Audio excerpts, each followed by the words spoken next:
I thought I could never break the curse of only being able to complete 4 games a month, but in the month of May, I completed not 1, not 2, not 3, but 4 games. Pretty crazy, I know. Everybody give me a round of applause. The funny thing is, 3 of those games were shorter games, so like, yeah, I could complete 4 games in 1 month if the games require less time out of me, but I'm still proud of it. I honestly didn't do a lot of gaming in May.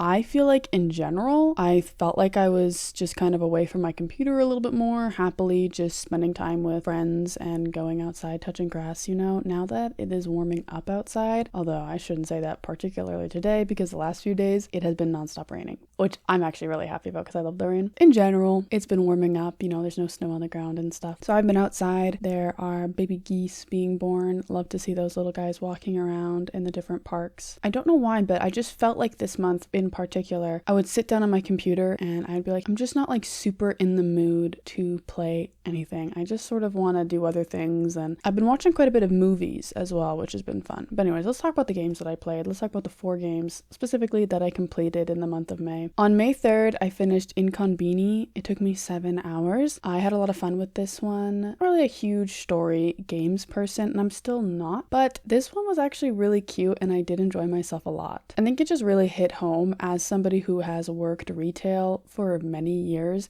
this game really showed the best parts, all the parts that I love about retail. So like on a personal level, I really enjoyed the game and the gameplay and the story. I have enjoyed being a cashier, even though there are lots of things that I hate about retail. And to be honest, the main thing is the managers. Like the main thing I hate, it's the managers. They can be so mean for no reason. And there are evil customers, which suck. But in general, it's so much easier to like laugh off the evil customers, especially with your coworkers and stuff. When it comes to the evil managers, it can be very complicated. And evil coworkers too. Anyways, this game did show the best parts of the job, in my opinion, which are organizing and getting to know the customers. I think the game could be a lot better. I think that the story could have maybe gone a little bit deeper. I also wish that there was like an endless mode. I would have loved to have seen that. I liked organizing shelves and stuff like that. I wish that there was a little bit more, like you could tell your actions had a meaning or a purpose. So for example, a lot of times you would start the day and everything would be unorganized. So you would spend all the time and you'd organize it, and occasionally a customer would notice. But most of the time it did nothing. It meant nothing and it felt kind of pointless and purposeless. I think that the gameplay could have went a little bit deeper. If you're looking for a short, cozy game, this one's pretty good. If you like story-based games, if you like shop simulators, you might like this one. On May 13th, I finally finished Final Profit. This was a game I've been playing for a few months at least. It took me 40 hours and it was a long ride. It felt like it was a lot longer than some other games I've played that have been like 80 hours. It's super fun. There's a ton of depth. I feel like I didn't even scratch the surface of the game. Like there's so much more that you could do. It's hilarious. Like the humor is so good in my opinion. It's just very random. And it's very bizarre. I think one of the first moments when I was like, what a weird game, was when you meet this bird and everybody else has this little like drawing for their character, but not this bird. This bird is just a picture of like a realistic bird. There is also like an evil horse dimension, and that's how you can like fast travel through the evil horse dimension. It's an extremely wacky game. It's got a lot of personality. There's also some cool representation in the game, especially for queer folk. The story is pretty good, but it's nothing that changed me or really like went deep and like affected me deep down somewhere, I think it's like almost like more of a surface level story, and like just the way that it affected me personally. It's good and I loved experiencing the story, but it wasn't wowing. And I will think about this game in the future, I think, and I will think about it fondly for sure. I don't think I'm ever gonna pick it back up, maybe ever, or like even to do the extra content or the stuff that I missed. I think it was like a one and done, and I'm happy with that. It was definitely worthwhile for me to play. I'm very happy I played it. I really did enjoy my experience, but I am also glad that I hit credits. I think that there are some other games that I would really like to check out. I think the way that I experience media in general is I'm always like digging through stuff to find those like tiny little gems that I really, really hold dear. Most of the time you end up finding a lot of stuff that you like, but just doesn't really change you or doesn't like grip you, it doesn't like grab on and not let go. I think there are certain games and movies and music and all that stuff that have grabbed onto me and they're with me for life, but a lot of the times you just play a game and you kind of go through it, you like it, and you're okay that you're never going to play it again. Same with the movie. Sometimes you watch a movie once and that's more than enough. The point of me saying that is that I don't want to talk badly about some games. Like, I don't want to sound like negative. Like, the game was good, but like, I'm never playing that again. I'm just being like honest with my intentions for the future and kind of where the game stands in my opinion. I do think it's worth playing, and I'm glad that I played it still. Just never going to play it again. I played 10 minutes of a game called Spirited Thief. I could just tell like immediately I just was not vibing with it. It just wasn't really my thing. I don't know why. I just wasn't meshing with it, and I just didn't really want to continue. I know that sounds like no amount of time to be spending on something and then decide that this isn't for me. It was a cheap game. I think I got it on sale for like $2. I really thought that I would like it a little bit more. It's like a turn-based strategy game, and I do tend to really like those types of stuff. But in the 10 minutes, I was just having really no fun, and I don't think that the game would expand in any meaningful way that would make me change my opinion on that. So I DNF'd it. You know, that's pretty popular in the book community. It's really funny because anytime I read a book, even if it's the worst book in the world,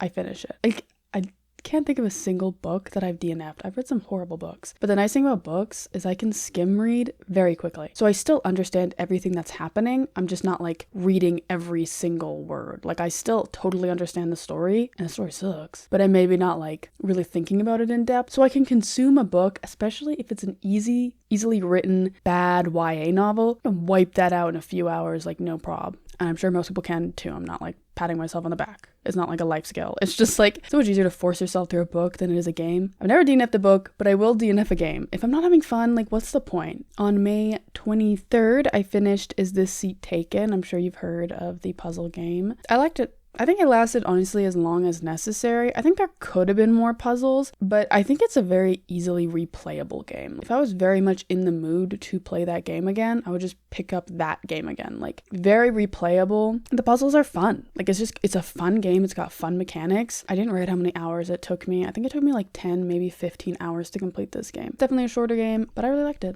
And I like puzzle games, and I thought this one was good. I replayed and I finished Dead in Bermuda.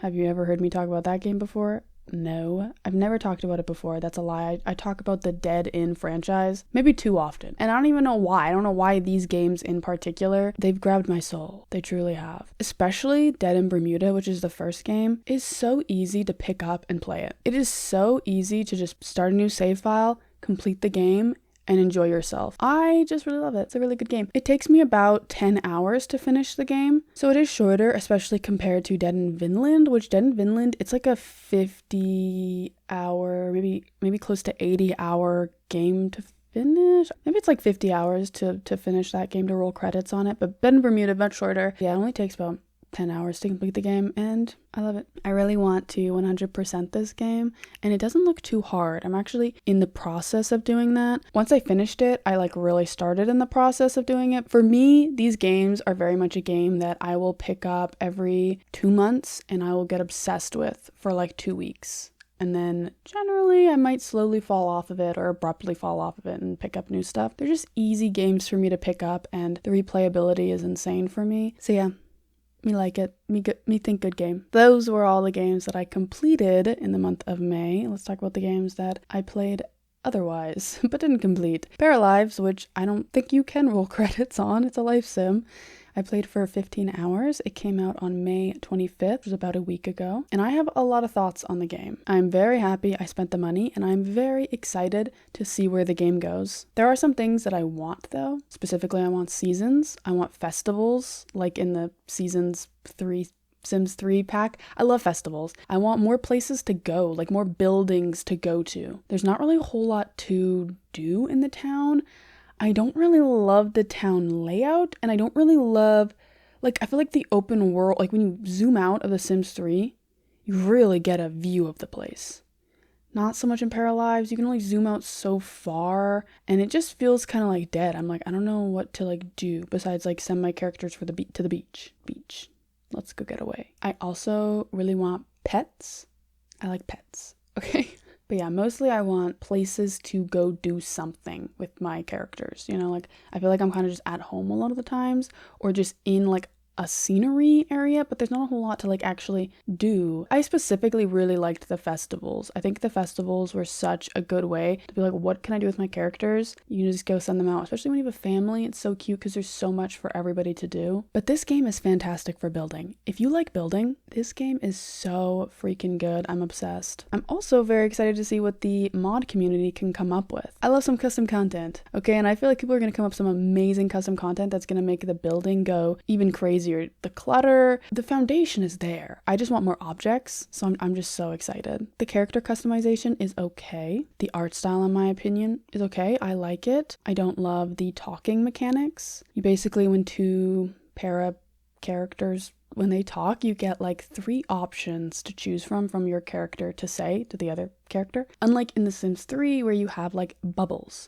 You can pick like the friendly bubble and then it'll like branch out. And as you continue a relationship in a certain direction, you get more bubbles. So for example, if you're fighting with somebody, you know, you want to start a fight with someone, you want to become enemies, you'll get more aggressive, mean things to do. So you can like actually start like fighting them and stuff. But same thing for like romance, you know, if you start romancing a character, you have to start small and build. I really think that mechanic is great. And I think it just works. It works really well. And I did think that the Paralives way of doing it, where you get the 3 options, was unique and interesting, and I liked it.